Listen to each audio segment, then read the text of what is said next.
Good evening, everybody, and welcome to our latest online event here at the Wine Society. My name is Gil. I'm one of the event managers here, and it's a real pleasure to introduce you to something pretty special. The Wine Society's first ever online Stellenbosch on Primeur event. Now, it's our first ever online Stellenbosch on Primeur event because it's the first time the Wine Society has ever held an offer for Stellenbosch on Primeur. So, an evening full of firsts, I think, tonight, which has got us all hugely excited, and I hope the same with you all joining from home. Over the next hour, we will delve deeper into this fantastic wine region in South Africa and this amazing vintage, widely tipped as one of the best of a generation, certainly of a century, if not further. Joining us all this evening, though, we are joined by not one, not two, but four very special guests. We have, and I'm just going to try and get the camera to work at the same time. There we go. Let's hope that works. But let me introduce our guest speakers, our expert panelists. Here we are. We've got Michael Malher, who is the viticulturalist at Callenkop. We have Wim Trutte, the cellar master at Meerlust, and we've got Marc Kent, the technical director at Bokenootskloof as well. So huge thank you to the three of you for joining us tonight and for sharing over the next hour your expertise, your knowledge, your time. You'll also notice that we are joined by that fourth and illustrious colleague there. We have I've just seen that you're on mute. That threw me for a moment, but you're all sitting right beside each other, so yeah, that's okay. One of you is on mic. Victoria Mason, MW Society's South Africa buyer. So good evening to you as well, Victoria. Good evening. Good evening, everyone. Thank you so much, Gil. Firstly, I think thank you to the three fantastic producers that I've got here with me tonight. We're live from Stellenbosch, as you said. We are at Meerlust. We are in an 18th century barn, which stretches out behind me here and all around here. So we are all sitting next to each other, but we've got several screens so you can see us all properly. So first of all, just a little bit about the Stellenbosch on Primeur campaign, which is going to launch in a couple of weeks' time. Hi, Peter. So we are, as part of our spotlight on South Africa, which starts on the 27th of July, we are running a focus on Bordeaux varieties in Stellenbosch in the 2025 vintage. So when I started to think about how I was going to shape this spotlight as long ago as last September, we already had some great indications of what an exciting vintage the 2025 was shaping up to be. And on my buying trip earlier this year in February, I undertook a whole series of sort of investigative tastings to actually to see where the wines were, to understand the vintage at a stage that we wouldn't usually be tasting. You know, unlike Bordeaux, which obviously has a regular program of on Primeur tastings for the trade, this is not something that's the norm. So I was tasting Meerlust Rubicon, Cabernet Pol Sour from barrel. These are wines which are blended before they go to barrel. And it was a first. It was the first time that the producers had showed these wines to anyone outside of themselves. So it was a huge honor, a huge privilege. Clearly, I was pretty happy with what I was tasting because we are going ahead with this on Primeur campaign. And I'm out here this week retasting and revisiting those wines, especially where in many cases, what I've tasted so far are the component parts, and the producers have been busy blending in the months between February and now. So I'll be able to taste those finished blends. So we're going to dig specifically into the detail of this vintage from a viticulturalist perspective. So we're going to look at the vineyards, what was happening in the vineyards throughout the year running up to harvest. We're then going to get into harvest. We're then going to take a little bit of a historical interlude and just recap on Stellenbosch's history with both the Bordeaux blend and Bordeaux varieties in general. And then we'll come on to the wines themselves, how they're tasting now, how the blending process. As Gil said, please do share comments and questions. If he will sort of fire in with questions if they're relevant, or if not, we'll pick them up at the end. But really, this is our opportunity to get deep into the vintage, and also to get into the vintage from the perspectives of three producers in three different parts of Stellenbosch. We're covering the Erste River Valley with Meerlust. We're covering the Siemensberg with Knonkot, and we're covering the Helderberg with Buchenutz Kloof. So these are all. Stellenbosch is a big region, and you will see as we discuss that there are variations between how the vintage played out in those different regions. So I think, without further ado, I'm going to kick off with Michael. As the viticulturist here, to kind of give us that overview of the year in the vineyards. So kind of from sort of autumn, winter 24 all the way through to spring, summer, what the key defining features were of the vintage from your perspective. I say thank you very much, Victoria.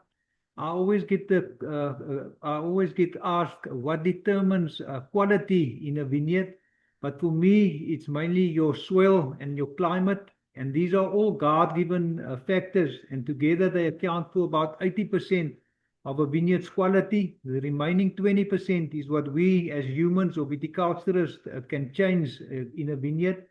In 2025, nature gave us almost everything that we could hope for. We were already starting, in my point of view, 80 out of 80 for your soil and your climate. And if your vineyard practices were good, then 2025, I think, it has the potential to be one of the finest vintages. I've been farming now for 32 years, and I can honestly say I never experienced a growing season like 2025. The story of the 2025 vintage actually began immediately after the 2024 harvest. We had very good rain in March, April, and May. And that rainfall was incredibly valuable because it allowed the vines to get enough reserves for the next season. And our average rainfall in Stellenbosch is about 652 millimeters. But in 2024, we received 855 millimeters. So it was actually a very wet winter. And then from May to August, we got more cold units that I've ever seen in the recent years. The vines entered a deep, complete dormancy. And this is for me probably the most important factors, that you get enough cold units during this time of the year. And I always tell the people, we don't have Chardonnay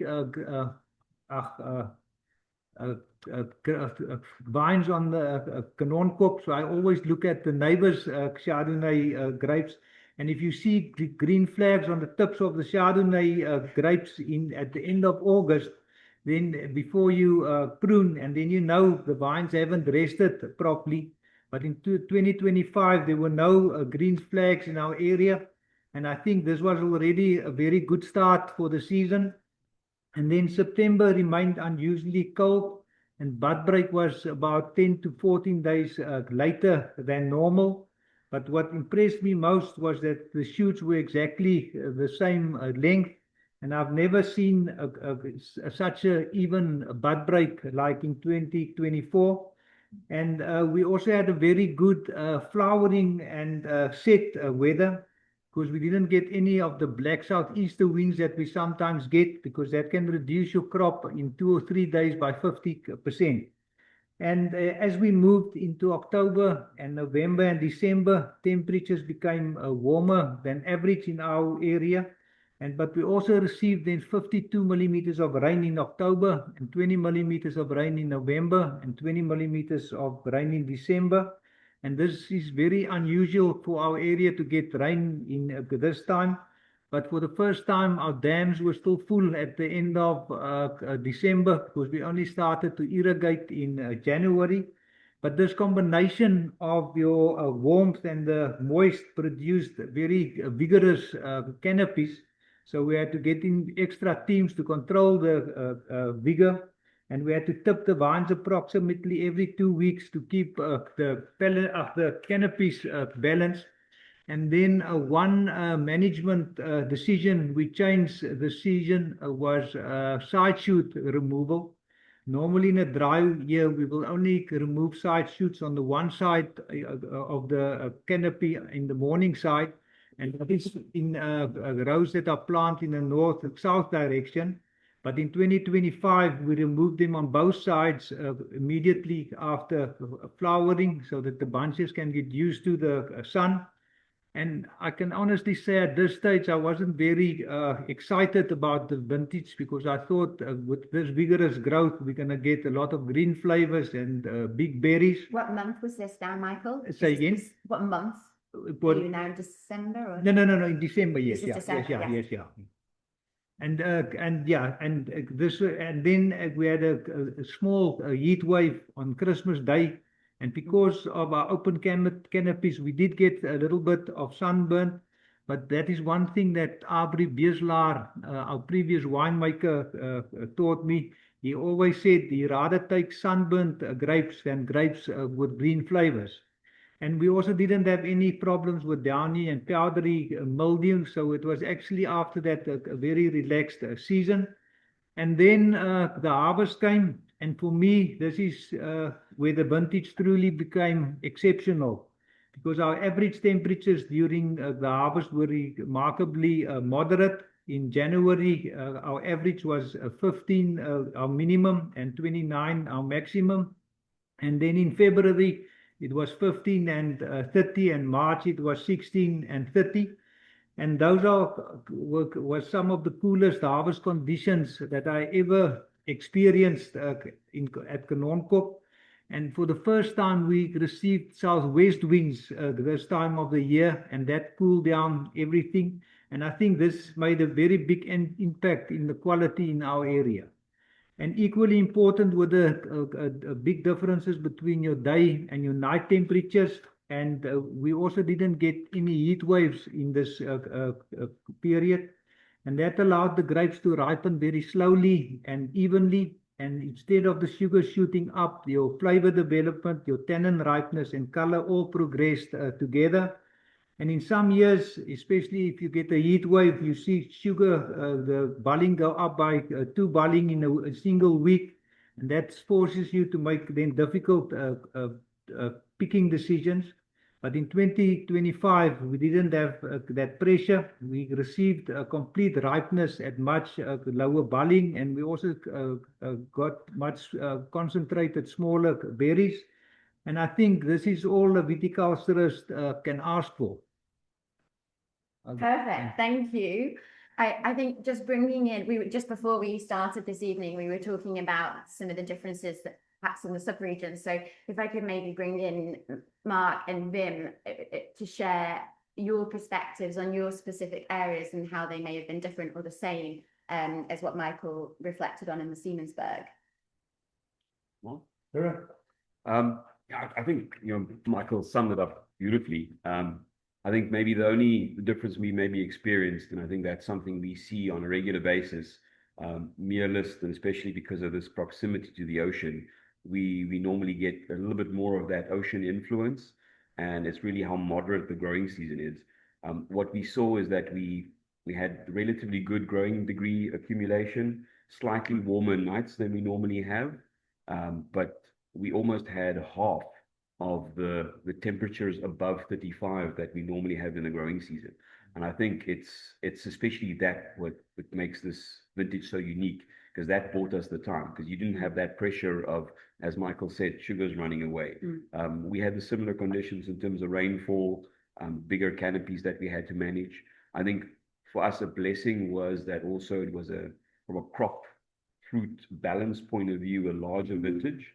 So I think you need a certain amount of crop size with that canopy size to have that balance, because you can also have too little grapes on a vineyard and then the sugars run away as well. So I think we had really nice fruit balance because of how good that fruit set was, because of the really positive conditions during fruit set, and we had a really even ripening curve. And I think that we normally are quite early. We started harvesting Pinot Noir on the 20th of January already for red wine in this area. And what we see this year in the 25 vintage, unlike in 26, for example, where it was so warm and dry, is that we had an extended hang time. So we finished for the first time towards the end of March, which was wonderful for beautiful tannin ripeness without sugars or alcohols running away.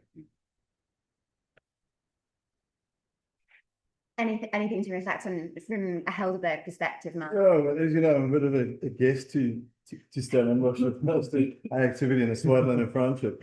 And you're also well familiar that I'm not a viticulturist. So I called Francois, who manages our Helderberg sites for us, and he just said, what he remembers from this great 25 vintage was relatively early start to the growing season, but the soils remained cold for quite some time. As Marc reflected, it was quite a cold winter and quite wet. Early on in the season, there was some downy mildew pressure, but with good viticultural practices, we managed to alleviate those issues. But touching on what Vin said, the joy for us was actually just a beautiful ripening season. Yeah. So we had phenolic ripeness over an extended period. There was no overripe fruit, and it took the pressure off the cellar. And the balance, and particularly the tannin profile, is what I'll remember most about. Yeah. And that's quite a contrast to the 24 vintage when there was pressure on the cellar because everything was sort of coming in fast. Yeah. With a lot riper flavors, but it was an absolute joy, and with good management, both in fermentation, post ferment, and with your barrel regime, the tannins, as we saw today, are just pure perfection. Yes, we will come on to that. I was also going to ask whether, and we always, when we come through a vintage, we think about what vintages it may or may not be similar to. It's whether it's a useful comparison is a moot point. But in terms of how the weather and how the season played out this running up to 25, are there any recent vintages that you can draw parallels with from the kind of what was actually seen in the vineyard, either temperature-wise or rainfall-wise? Yeah, the older guys tell me the vintage of 1974. I as well. and 15. And 2015. Yeah. And I'll say like the alcohol levels were lower. So I'll compare that to a 1997 vintage, but the fruit profile I'll do 2015 now. Yeah. That's my. And you had some on Mielis, it was similar to. I felt probably more to 17. 15 for us was definitely much warmer. Where again 25 for us stood out because of how moderate it was. We keep quite an eye on that temperature above 35 and how much time we spend between 25 and 30. And I actually had we work quite closely with the team from Terraclim, and they do some incredible work just looking at sort of the long-term climate variables, and we actually used a lot of their information for our award application, and they actually did a bit of a deep dive for us on sort of the comparison between 25 and 17. And I think there's a lot of comparisons there because both those vintages saw temperatures significantly lower in terms of the maximum average, which I think gives us that extra little bit of hang time. I think what stands out about 25 is, as Michael said, is maybe the rainfall, considerably higher rainfall, especially in that July of 2024.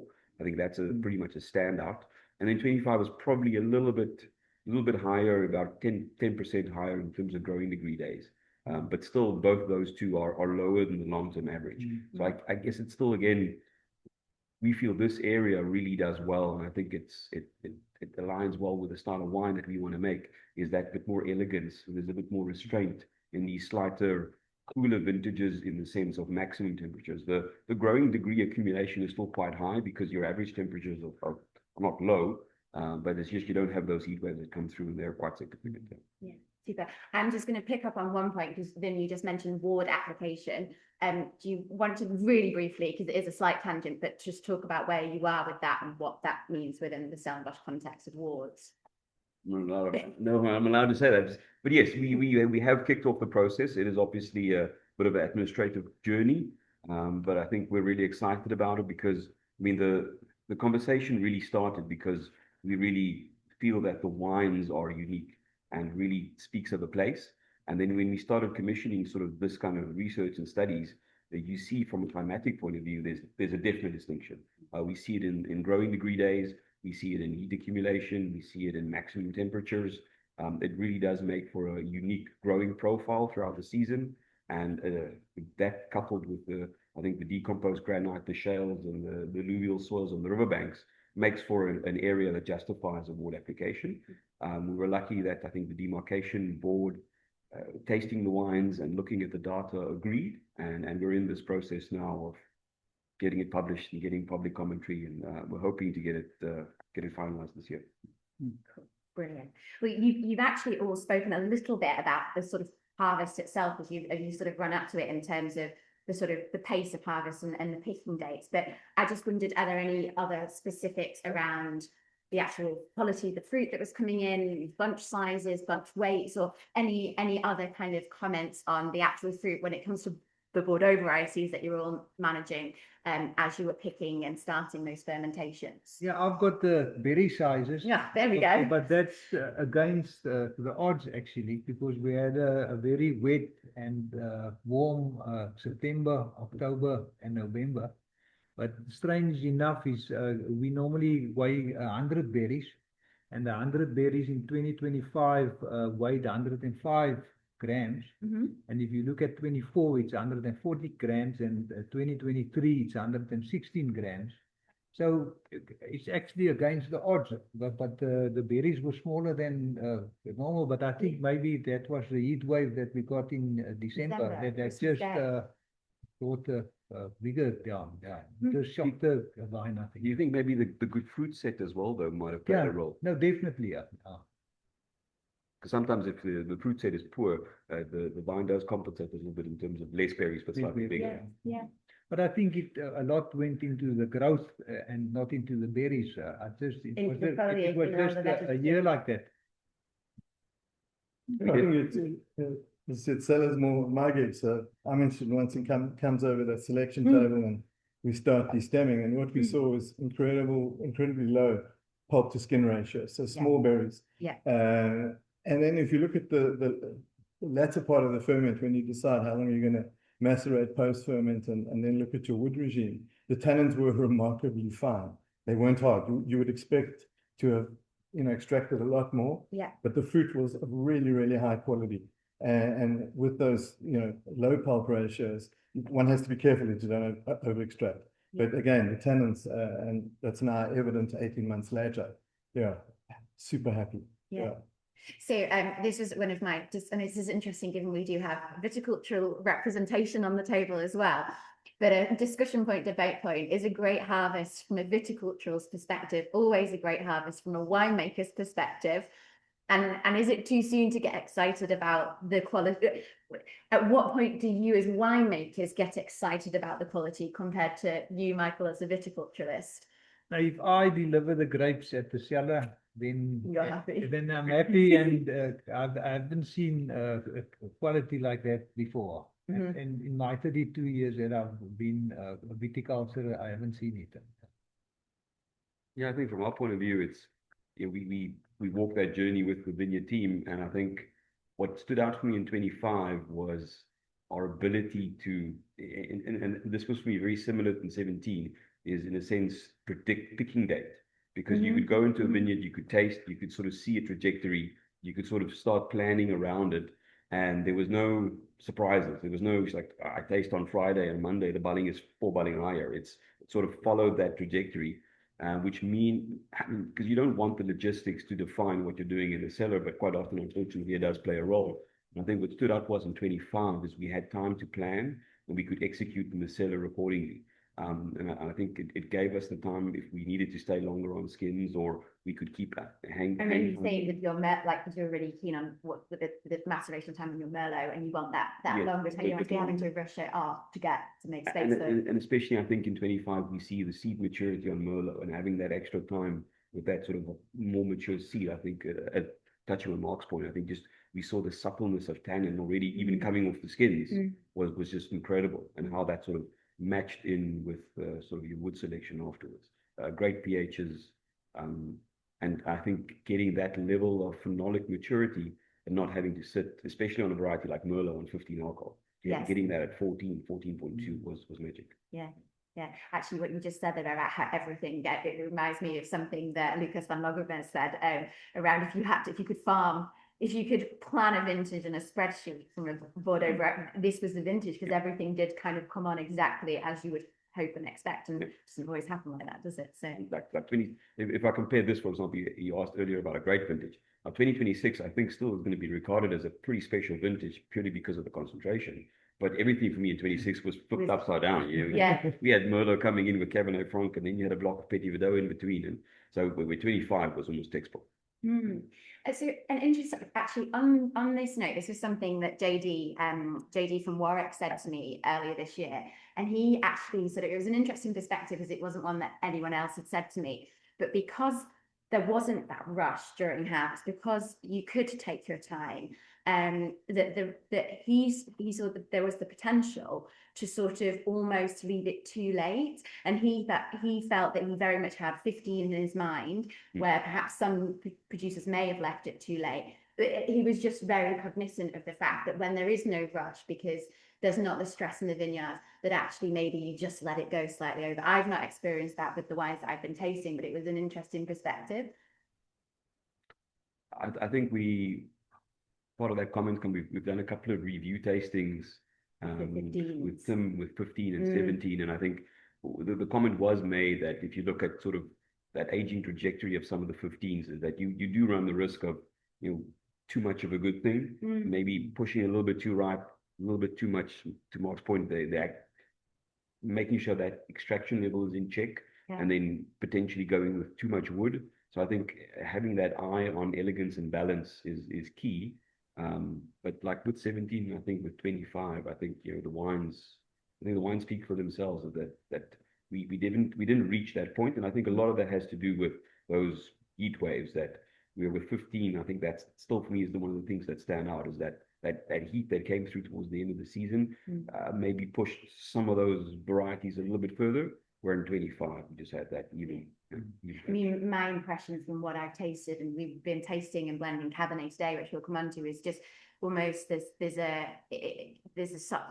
kind of inherent balance there in terms of. But we'll get onto the wines in the last section, but that balance has definitely been a theme, and balance is one of the key things for quality of wine, ageability of wine. So sorry, Victoria. Sorry, can I jump in with a question? Sorry, Yes. I popped my camera back on, but we've got a message that's come through here about the 25s are sounding incredible, but does it mean we're going to have to wait even longer before we drink them? And I thought you were talking there about aging, and drinkability. Usually wait at least 7 to 10 years for these wines, but how do you feel the 25s are sort of shaping up? If I sort of rephrase the question a bit, where do you think they'll start to drink in that journey? How long for 25? It's a difficult question at this stage, but I've asked it anyway. I'm going to defer to my esteemed colleagues first before I give my opinion. But perhaps, I mean, Mark, we've literally been tasting and blending today. Yeah, I think it's too early. I mean, we've just started looking at Stellenbosch Cabernets. Yeah, we still need a rack and a fining and vacuum, and then when you assembled your special cuvee today, and yeah, I think they're going to have a long lifetime ahead of them. But again, the tannins were just so pretty. It was extraordinary. At this stage, particularly, often we find that the tannins are quite big. You leave the tannins kind of start finding themselves almost as you leave them for longer periods in oak. And today, yeah, it was something special. For us, again, we after making, it's my 30th vintage of making Franche Cabernet this year. We only started in Helderberg in 14, and the reason for us is the Helderberg is to Stellenbosch what the Medoc is to Bordeaux. It's the heart of Cabernet country. Simonsberg, they work well with multiple varieties. Helderberg is really just Cabernet country, and today it was really manifest. I mean, the combination of a great vintage, the granitic soils, those profiles, the wines look so plush already, yet there was underlying structure and length, which these guys, I wouldn't start drinking within the first sort of 7 or 8 years, to be honest. Yeah. Any other perspectives? I mean, we will come. I agree. I think what does stand out though is, and I like it in maybe a little bit, maybe with 21 in terms of maybe a little bit more restraint. But I do think, and it's maybe what we now know with viticulture. I think it also has a bit to do with virus conditions in the vineyard. And I think really clean vineyards, ripe tannin, correct oak use, oxygen management. I think the wines are more approachable from a ripe tannin point of view. So if you like that really young, bright profile. I think they're really quite accessible, but I do think these wines are going to have the legs to go. You see it in 17, and again, for me, it almost, again, if you like, in 15 and 17. For me, 15 has always been the more showy, upfront vintage. Yes. Yeah.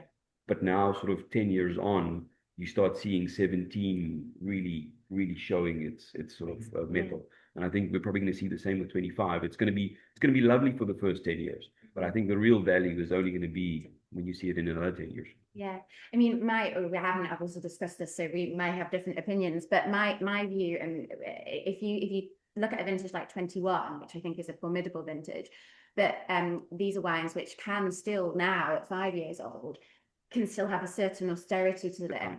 That they are tighter. The tannins are they're very kind of linear in direction, and they're still quite restrained. My view of the 25s I've tasted so far. And my caveat on this is I obviously don't usually taste these wines at this point in time. These wines they're not wines that as a buyer I'm usually looking at this point in time. But it feels to me like the structure and the tannins have the focus and the precision of 21, which I love.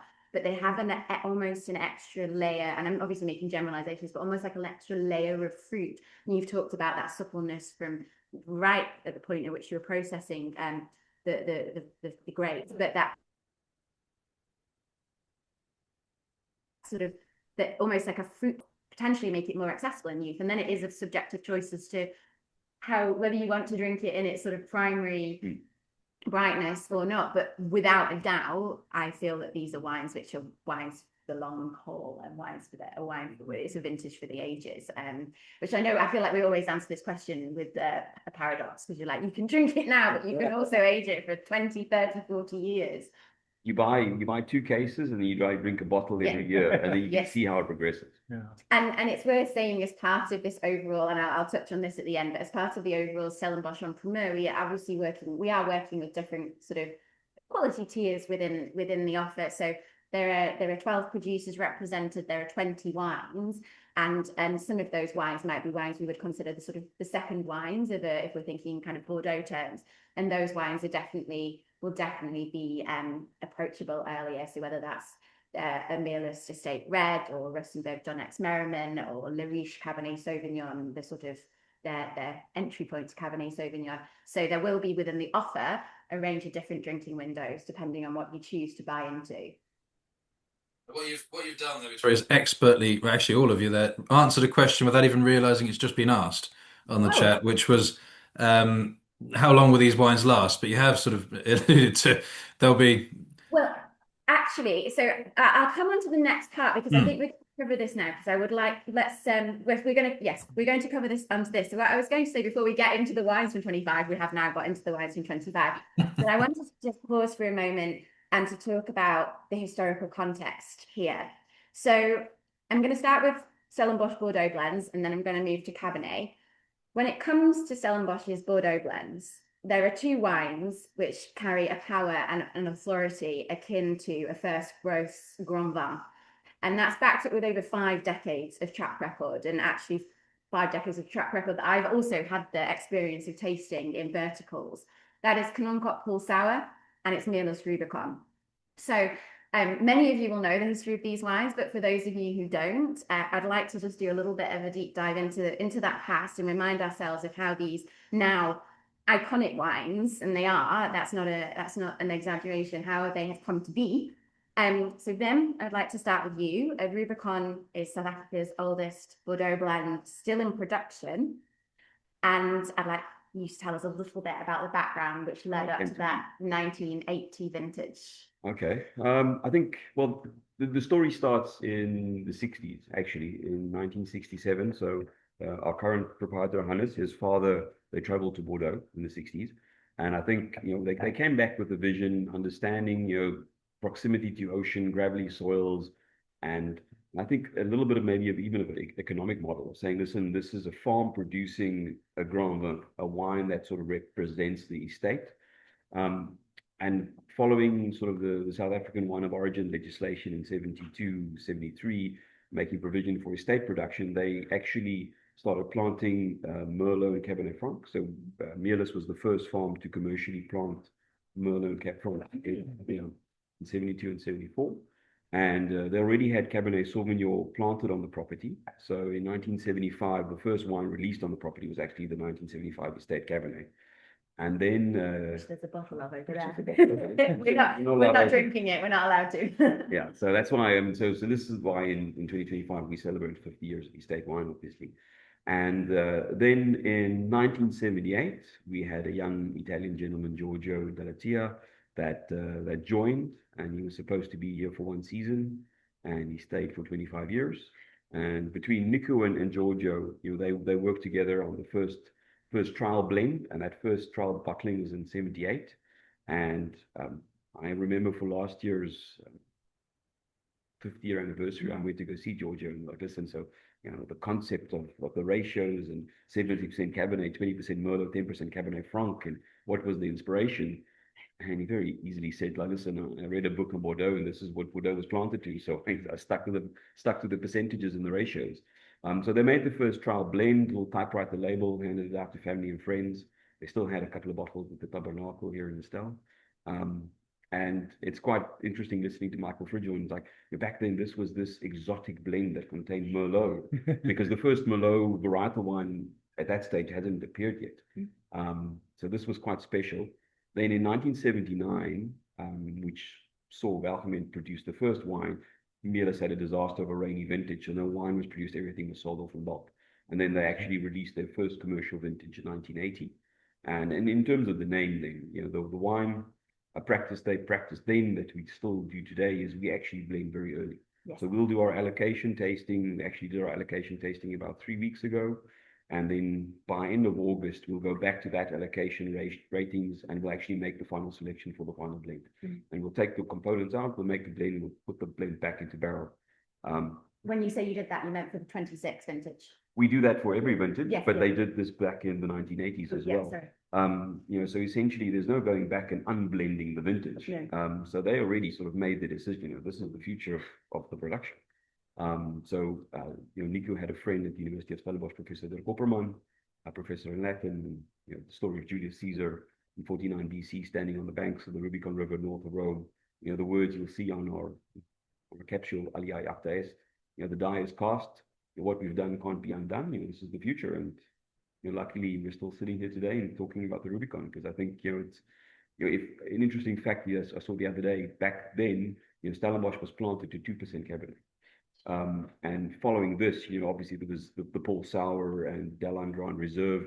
This sort of changed what was possible for an estate to produce in terms of this offering.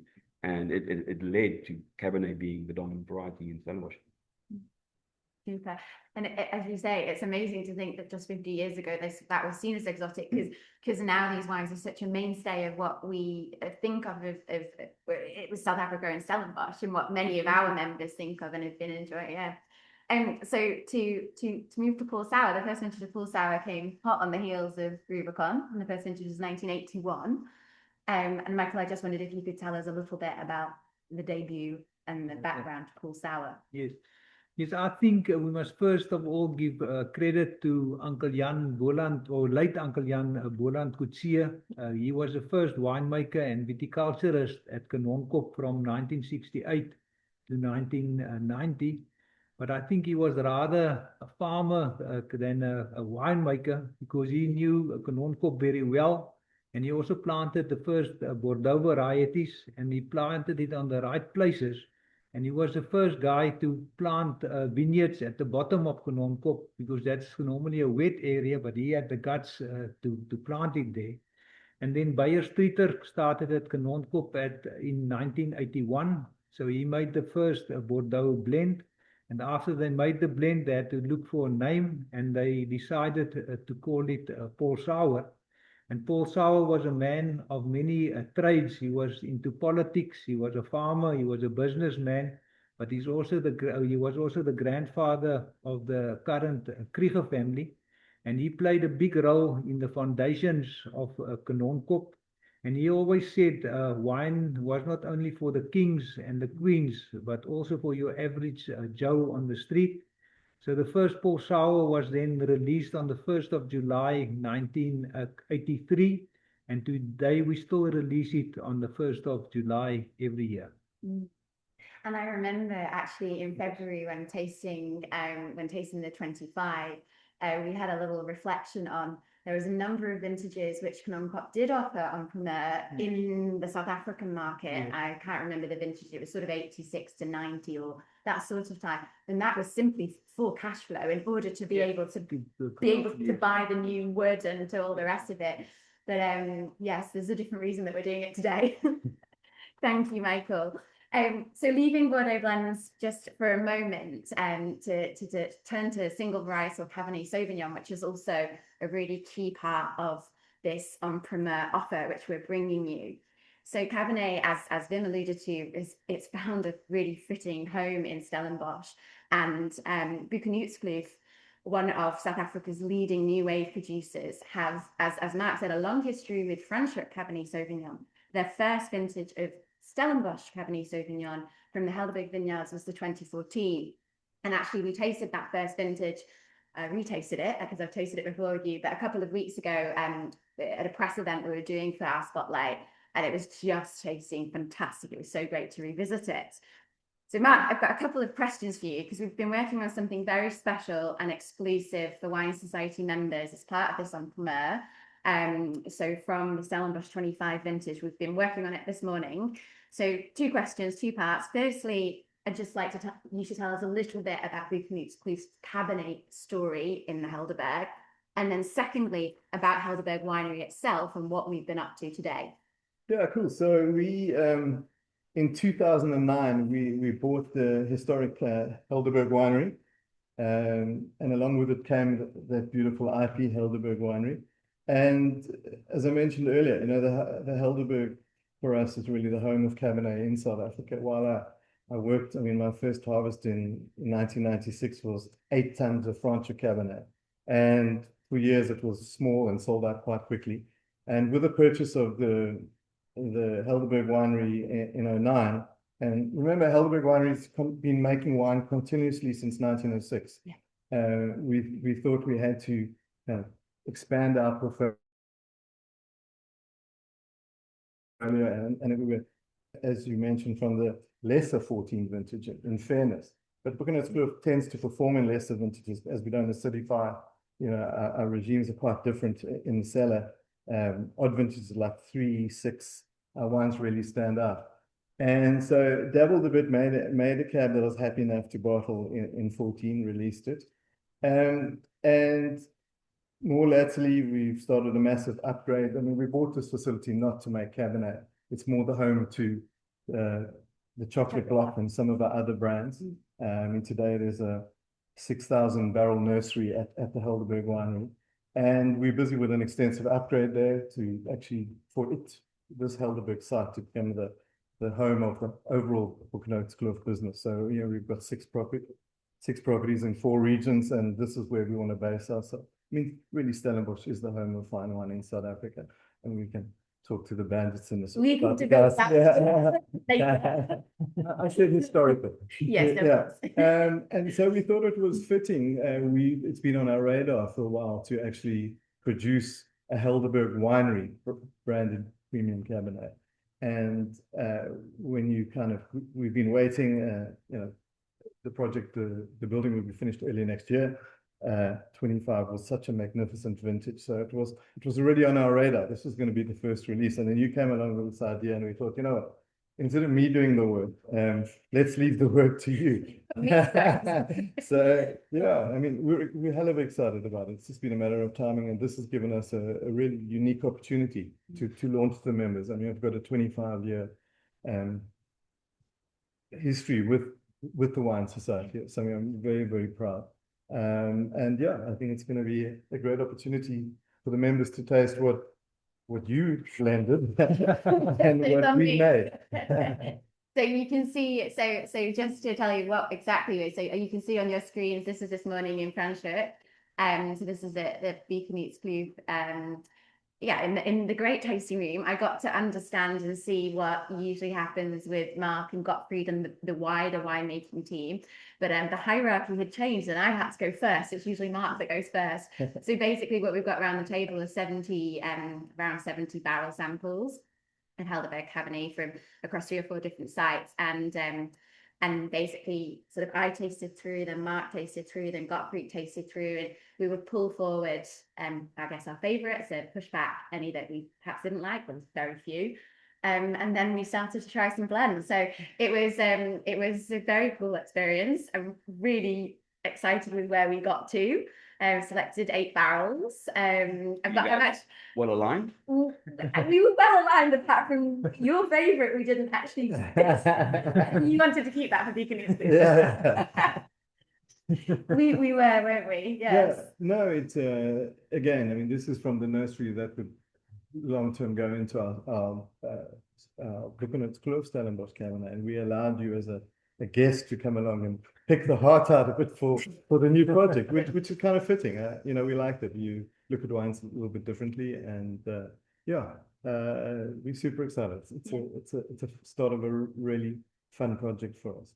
Yeah, and yeah, it will be available to order in both bottles and magnums. As many of the wines are in this Primeur, we'll be offering multiple formats where the producers can do so. So this is your chance to really sort of stock up on formats which are not usually easily or readily available, which is yeah, very exciting.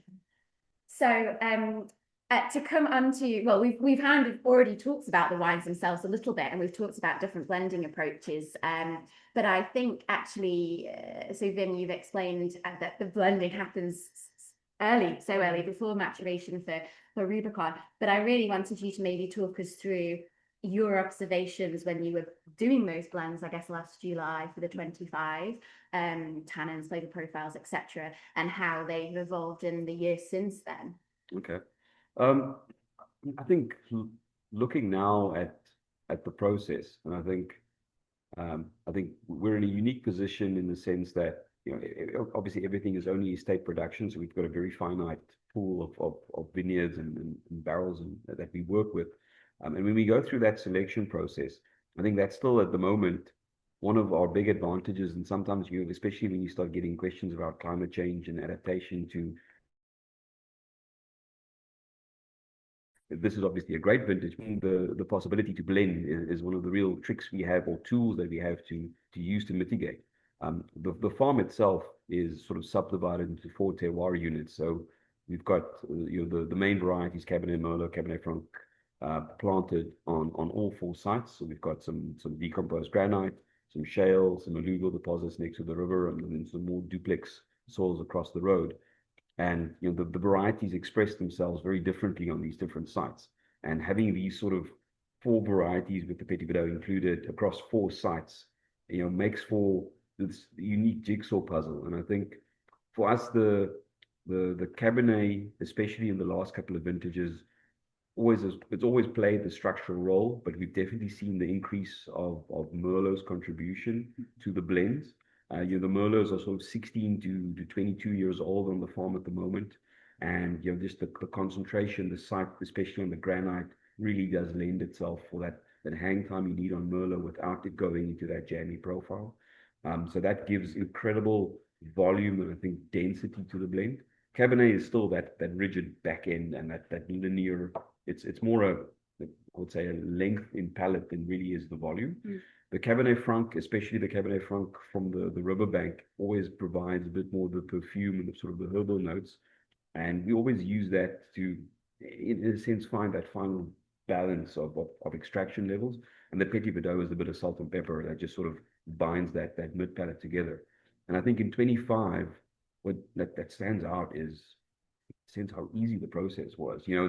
The selection was there where it's like, okay, that's good enough, that's good enough, that's going to make it, that's going to make it. So it was a very easy selection process. And I think at the end of the day, there's enough from an absolute quality point of view to make it into the final selection. It's more about how those elements complement each other in terms of finding that final balance.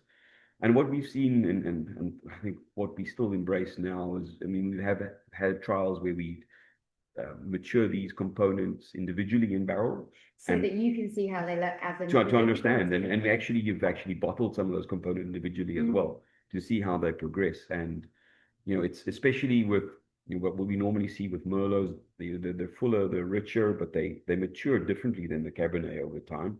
And making that blend after 18 months and then going to bottle relatively quickly. For us, we just found that having that integration, quite often the blend will have a lower alcohol, a lower pH than some of those individual components. And we just feel that the harmonization is better in our minds. And then that oak impact we see over that period, Rubicon will still have about 50% new oak. We've looked a little bit at our maturation regime in the sense that we've moved to slightly lower toasting, so there's a bit more medium long, medium light toasting included, slightly longer seasoning on the oak in the last couple of years, and we feel that it's just structural support, so it just gives you that added length without adding any sucrosity or sort of oaky kind of character to it. And I think 25 was, in that sense, also an incredible forgiving vintage. We have our yearly review with all our coopers every year, where we bring all of them in and we taste through every barrel. And 25 was one of those years where, okay, guys, yeah, no comments. Everything's so. It was really I really don't like the term minimum intervention, because I do think that everything we do is an intervention. Yeah. But 25 was one of those years where the harvest decisions were easier. The hang time, the predictions, the time on skins, the oak selection, the wines really sort of decided themselves in terms of where they're going to go. Yeah. And actually, on the oak point, what we found today was, we were tasting all new barrels today, but as Gottfried said it, doesn't he? He sort of said the 25 inches, it just absorbs that oak. It's just so well knitted with the fruit, and the oak is, and this is as you say, 16 months after harvest. It's the integration is, I think, remarkable. Again, I'm not used to tasting these wines at this time, but we got food to say that. And I agree. yeah. No, it stands out, and I think, and again, this year in the situation now where yes, we talk about longevity, and I think this vintage is going to go forever. But because of all that, the wines are actually so approachable. It's actually deceptive. Yeah. And then Michael, I'm not going to ask you about winemaking because you're at the vineyards, but I wanted to talk a little bit specifically about the blocks, the main block that kind of ends up being the heart of Paul Sauer. So if you could tell us a little bit more about that part of the vineyard, and it's quite unique on the farm. Yes, yeah. Yeah, the Paul Sauer blocks are all situated as you drive into Kanonkop on the left-hand side and on the right-hand side. And this area is very special, and we call it the vlei of Kanonkop, because it's at the bottom of the valley, and it's also the wettest part of on the farm. And the owners told me when they started to plant the vineyards there, one of the tractors got stuck there in June, and they only got it out in November. Yeah, so they had to leave it. It was so wet. Yeah. So what does vlei mean? No, vlei, it's a wet area. Yes, yeah. And the vlei is only 14 hectares big, and then 95% of the grapes from the Paul Sauer comes from this 14 hectares. And at this stage, the vlei consists of a block of Cabernet that we planted this year, but that will only be considered in the Paul Sauer in the next 15 years. And then we have a block that is 6 years old, and that is already planted in the blend that the Paul Sauer normally is. So that is 70% Cabernet and 15 Merlot and 15 Cabernet Franc. And then we've got a block that is now 15 years old, and that was already been included in the 2026 Paul Sauer. And the rest of the vineyards in that 14 hectares is all 40 years old, and we have a bit of virus in them, and we will start replacing them as soon as the younger blocks become good enough to go into the Paul Sauer, because we want to keep the quality consistent. And the vlei vineyards are completely different from the rest of the vineyards on the farm. First of all, it's the lowest vineyards. A lot of people think the Paul Sauer must come from a special slope on the high part of Kanonkop, but it comes at the bottom of Kanonkop, and it's only 200 meters above sea level. But because it's the lowest, it's also the coldest vineyards on the farm. Because in the evening, the cold air comes from the Simonsberg, come and lies over this 14 hectares. And then the soils here are also the weakest on the Kanonkop. And that actually, because it gives a not so vigorous vine. So I rather prefer to work with a lower vigor vine. So that gives a much better quality. And as I told you, it's also the wettest part of Kanonkop. And so we have to plant it. And in Afrikaans, we say treinsporrye. So it's a double row that we have that's planted on a ridge for the wetness of the soil. And I think all these elements make these blocks very special. And you can pick up a special character in them. And the winemakers call it, they pick up in the wine a play character. And I think that is, and you'll not find it in any other wine in South Africa. Thank you, Michael. So we've actually already talked a little bit about how the wines, the development of the wines, and how the wines are how the wines are showing now, and when we might start to approach the drinking windows. But there was sort of a question that I wanted to ask to sort of wrap things up, and Gil, do come in if there's questions from the audience.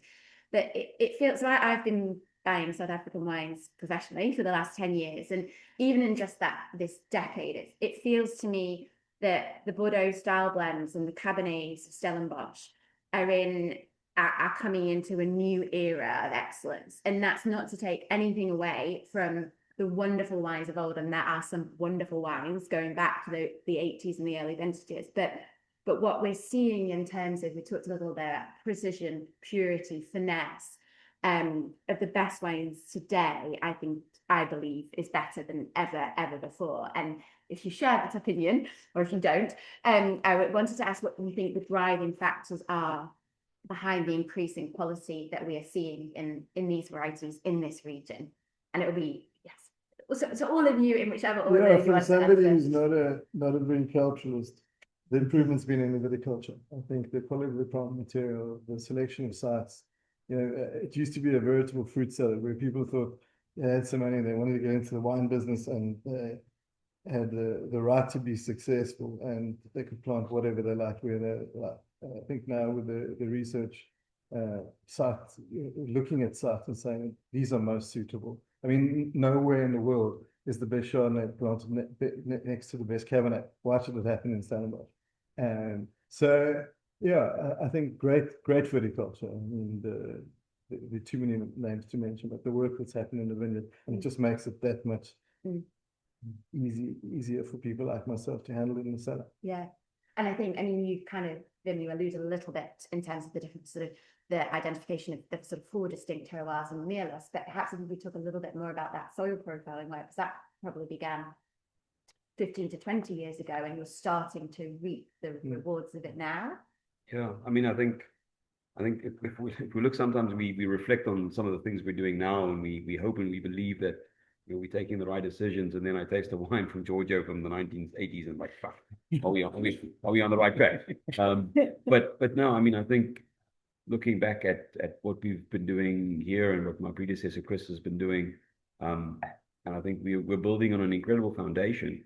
But with that said, if I look at the first Merlot planted in 72, Cabernets in 1970, some of these vineyards are only in a second iteration of being replanted, and it's incredible now that even, I mean, for example, we've moved now where we had Pinot Noir planted on probably the most incredible site on the farm for Cabernet Franc, for example, and yes, and we actually only had the opportunity to make that transition 2 years ago. Yeah, that block is still coming into production.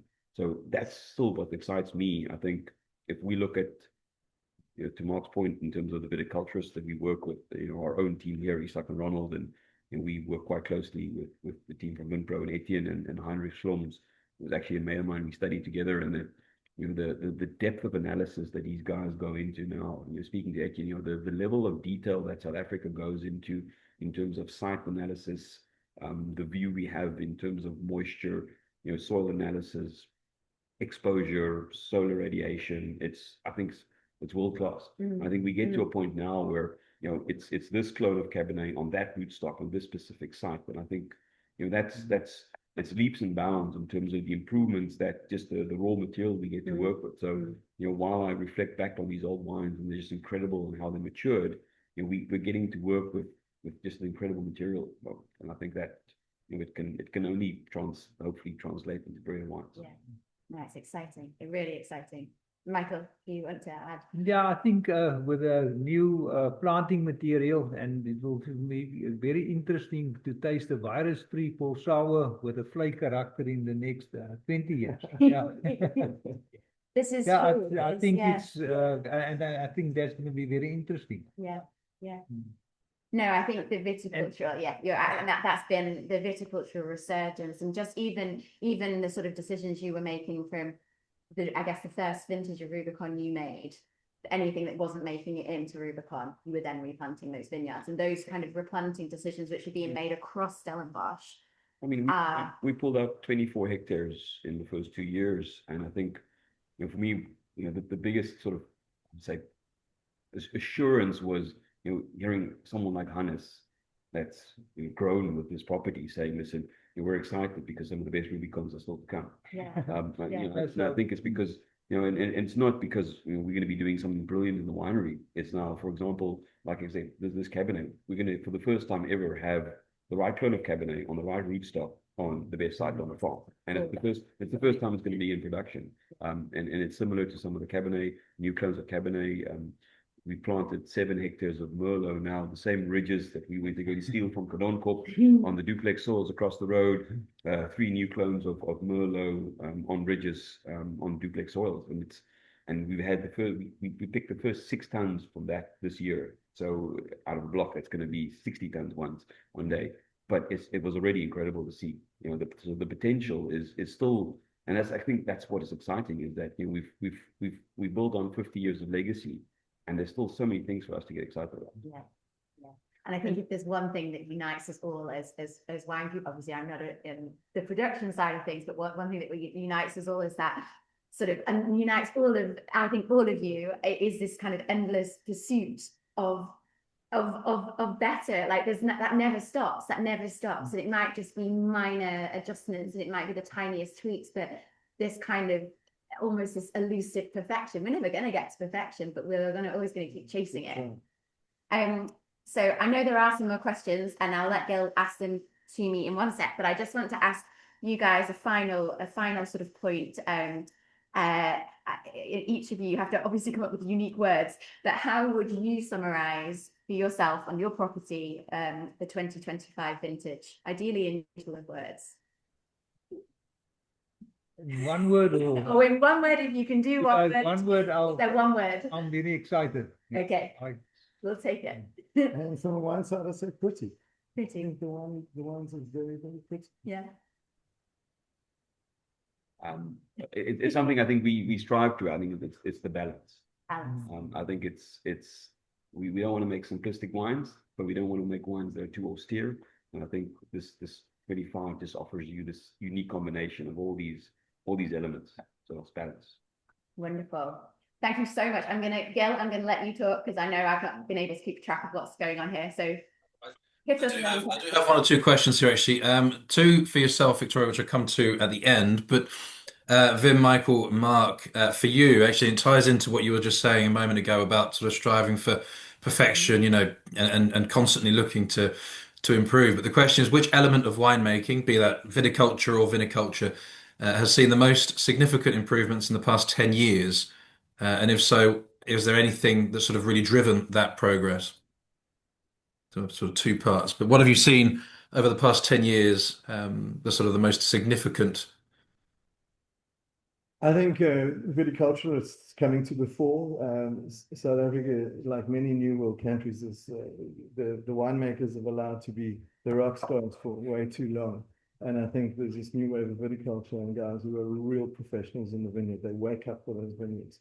And I think, forget about the old wine movement and what we've done there. It was historic on its own. But what tremendous advances in viticulture, I think, is for me the most exciting thing. And what's cellars improved, sure, the pump technology, more interesting toys. but single biggest factor is going to be the viticulture and the people who are really star viticulturists. Yeah. Whether that question was asked a little bit before, but that precision that we've just been talking about with regard to and the variety technology that you science. get that's available now that we can use now, it's incredible. In terms of the In mapping, terms of mapping, yeah. the coldness and the slopes and all those stuff. Yeah, I mean, something very basic, but like a pressure bomb in terms of moisture management, how that's changed irrigation strategies in the last couple of years, and how much more precision, especially on Bordeaux varieties where irrigation is so critical. You know, stress levels for Merlot during Grazon, and how you can actually pinpoint what the actual vine status is, not just the general soil map. It's a simple piece of equipment, but it's the right application and the right time of use is just critical. Maybe just another thing to mention also, I think what I do find, I just think that also this feels like there's a bit more of a confidence as well in terms of an expression that we're not trying to chase a style or a ripeness level or an oaking regime, where it does feel like we've got to know a bit of a better sense of ourselves in terms of what we want to try and express. So there does seem to be a bit more of a confidence, and we've got this exceptional material that we get to work with, and how do we actually translate that into a wine.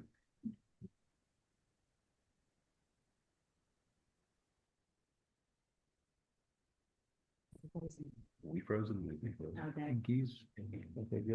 Gail, Froze can a you little bit there. I was just giving a few more seconds, but all that happened was I was the one looking lost. I've got two questions actually for you, Victoria, about the En Primeur offer, if that's all right, just to sort of finish on here. So one is the EP offer just red wines? And obviously we're talking lots about the incredible reds, and I can't wait to see the offer as it comes live, and certainly dip in a little bit myself. But will there be any white wines featured in the offer? No, okay, so a couple of points to make. The first point is, while I am absolutely against generalizing about a vintage in the Western Cape, because the Western Cape is of significant size and significant diversity and variation, the 25 is one of those vintages where it is excellent from the Cape South Coast up to the Swartland, and obviously we've been focusing on Stellenbosch today. So that's the first thing. We will see lots of amazing wines coming through from the 25 vintage in the coming year. But this offer is it's a super focused offer. It's only focused on Bordeaux varieties. So in terms of I said to you, there's 20 wines. So it's all red, sorry, Bordeaux red varieties. It's 20 wines, of which the majority are Bordeaux style blends. I have written down the number. I think we've got 13 Bordeaux style blends, 6 varietal Cabernet Sauvignons, and 1 varietal Cab Franc. So it's very much focused on, I guess, those wines which we believe give members. It's about giving members the opportunity to have these wines in their reserves, frankly, for as long as 20, 30, 40 years. But it's wines that we think have got huge aging potential, and also to be very focused on what I think is really excelled within Stellenbosch this vintage, which has been Stellenbosch's vintage for Bordeaux varieties. Perfect. For reasons we've explored. And then one final question, very, very quick question to wrap it all up. But the question is, how long do you expect the EP offer to be open for? So I know you mentioned right at the beginning, but when it starts and how long is the offer open? I'll tell you that exactly. So as I mentioned, this is part of that overall spotlight on South Africa. The spotlight starts on the 27th of July. The Stellenbosch EP opens on the 3rd of August, and it will be open for 14 days. So you will have plenty of time to consider your purchasing decisions, as well as those 20 wines that I've discussed. And I will tell you all the producers that are in the lineup, so I don't miss anyone. So to kind of break it down by region, Esther River Valley, we've got Meerlust. In the Siemensberg, we've got Knonkop, Glenelly, Rustenburg, and Warwick Estate. In the Helderberg, we've got Buchenitskloof with the inaugural global release of Helderberg Winery. We've got Le Passant, we've got Taibosch with Crescendo and Verkelijken. And then producers that source across different regions within Stellenbosch, we've got Le Riche with their 2 Cabernets, we've got Miles Mossop, and we've got Raats family. And so in terms of the selection of those producers, these are producers who either the Wine Society has worked with for many years and we've got great relationships and trust with them, or they're producers that I've worked with myself for many years in other roles, and wines which I know and I've seen the aging potential of. So that's sort of how we've kept it quite concise. It's a maximum of 2 wines from a producer. Some producers only have 1 wine. And there will also be 3 amazing mixed cases. There'll sort of be almost an introduction to the offer, which will be the kind of second wines, and these second wines are incredible. There will be a kind of icon Cabernet Sauvignon mixed case, and then will be an icon of icons Bordeaux blend case, which will be your Paul Sour, your Rubicon, your Emard de Compostela, your Verkelijken V, etc. So yes, you've got 2 full weeks to shop the offer. And as I said, multiple formats as well. Amazing. Well, all that's left for me then is to say a huge thank you. Members, thank you all very, very much for your time.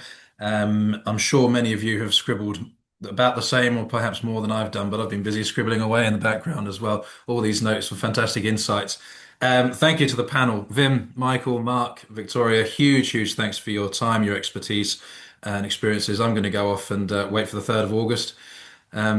With bated breath, and I'll look at what I might want to purchase throughout it. But thanks again, and see you all members at the next one.